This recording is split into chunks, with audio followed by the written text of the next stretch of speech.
Alright mga kainjan, so Dominar 400, nagpalit tayo ng pipe. So, ang pinalit natin ay SC Project at natanggal na ang kanyang catalytic at ang kanyang canister. So, bali, tuloy-tuloy na yung kanyang pagbuga ng kanyang exhaust. So, napakalutong ng tunog nito mga kainjan at masasabing napakasarap i-long drive nito at ibiyahe. So, sa sound check natin to mga kainjan. Ito yung tunog niya. Ayan. So, i-cold start muna natin siya.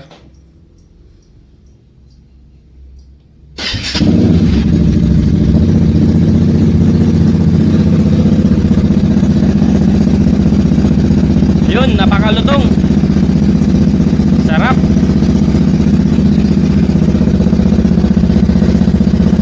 Hindi siya tunog lata na sinasabi nila, para lang tunog tricycle.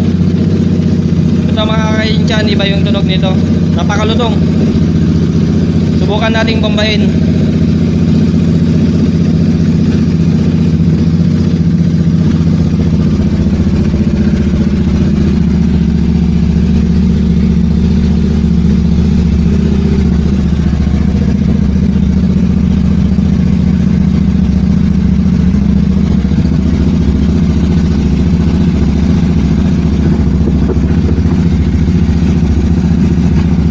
Ayan, bambayin natin mga kainjan. Try natin bambayin. Wow! Lutong! So, napakalakas ng kanyang tunog. Sarap sa tenga, napakalutong mga kainjan.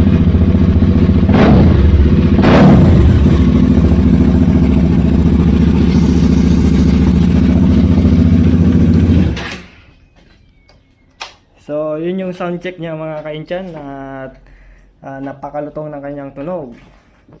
So, ganyan yung ano niya. Ganyan siya. Ayan. So, pag nasa likod ka, ganyan yung magiging sign.